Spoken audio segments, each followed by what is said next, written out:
இந்த வார திரை விமர்சன நிகழ்ச்சியில் நம்ம பார்க்க இருக்க போற படம் அநேகன். கார்த்திக் நடத்தும் ஐடி கம்பெனியில் அமீரா சாஃப்ட்வேர் என்ஜினியராக பணிபுரிந்து வருகிறார். வித்தியாசமான வீடியோ கேம்களை உருவாக்குவதற்காக ஒரு குழு ஒன்றை அமைத்து அதில் பணிபுரியும் அனைவருக்கும் கற்பனை திறன் நன்றாக வர வேண்டும் என்பதற்காக ஒருவித மாத்திரை கொடுக்கப்பட்டு வருகிறது. அந்த மாத்திரையை சாப்பிடுபவர்கள் தங்கள் மனதுக்குள் எழும் கற்பனை கதையை வெளிப்படுத்துகின்றனர். அந்த கற்பனை கதையை தனது வியாபாரத்திற்கு உபயோகப்படுத்தி லாபம் பார்க்கிறார் கார்த்திக். இந்த மாத்திரை நாயகி அமீராவுக்கும் கொடுக்கப்படும். ஆனால் வழக்கத்திற்கு மாறாக அவளது முன்ஜென்ம வாழ்க்கை அவளது கண்முன் விரிகிறது. அதன்படி முன்ஜென்மத்தில் பர்மாவில் தனுஷும் அமீராவும் காதலர்களாக பலம் வந்ததும், இந்த காதலுக்கு எதிர்ப்பு தெரிவித்து அமீராவின் அப்பா தனுஷை கொன்றதும், அந்த வேதனையில் அமீரா தற்கொலை செய்து கொண்டதும் நினைவுக்கு வருகிறது.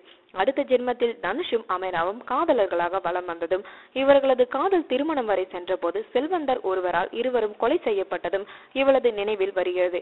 இந்த நினைவுகளில் வருபவர்கள் எல்லாம் நிஜத்திலும் தன்னுடன் இருக்கிறார்கள் என்ற உணர்வு நாயகிக்கு ஏற்படுகிறது. அனைவரையும் தேடி கண்டுபிடிக்கும் நாயகி கடைசியில் தனுஷையும் கண்டுபிடித்து அவளுக்கு தன்னுடைய நினைவில் வந்த முன்ஜென்ம கதைகளை கூறுகிறார். ஆனால் தனுஷ் அதை ஏற்க மறுக்கிறார். ஒரு கட்டத்தில் அமீரா கூறுவது கற்பனை கதைகள் என்று நினைத்துக் கொண்டிருக்கும் தனுஷ் அவை எல்லாம் நிஜத்திலும் நடப்பதை உணர்கிறார். இதை அடுத்து அவன் சொல்வது அனைத்தும் உண்மைதான் என்று நம்பி அவளை காதலிக்க ஆரம்பிக்கிறார். இருவரும் காதலித்தும் வருகிறார்கள். ஒரு நாள் அந்த ஐடி கம்பெனியின் மர்மமான முறையில் ஒரு பெண் இறந்து போகிறார். இதற்கு அந்த கம்பெனியில் கொடுக்கும் மாத்திரை தான் காரணம் என்பதை கண்டறிகிறார் தனுஷ். இதனால் தனுஷை தீர்த்து கட்ட கார்த்திக் முடிவு செய்கிறார். இறுதியில் இவர்களின் சதி திட்டத்தை தனுஷ் முறியடித்து நிகழ்காலத்திலாவது தனது காதலியை கைப்பிடித்தாரா இல்லையா என்பதே மீதி கதை. இப்படத்தில் தனுஷ் வித்தியாசமான கெட்டப்களில் நடித்துள்ளார். படத்துக்கு படம் புதுமையாக செய்ய வேண்டும் என்று நினைக்கிற தனுஷுக்கு இப்படத்தில் சரியான தீனி. 3 வெவ்வேறு காலகட்டங்களிலும் இவர் செய்யும் காதல் நம்மை வெகுவாக ரசிக்க வைக்கிறது. இரண்டாவது ஜென்ம கதையில் வரும் தனுஷின் கெட்டப் அசத்தலாக இருக்கிறது. நடிப்பிலும் துள்ளலை ஏற்படுத்தியிருக்கிறார். தங்காமாரி பாடலில் இவருடைய டான்ஸ் அனைவரையும் துள்ளி எழ வைக்கிறது.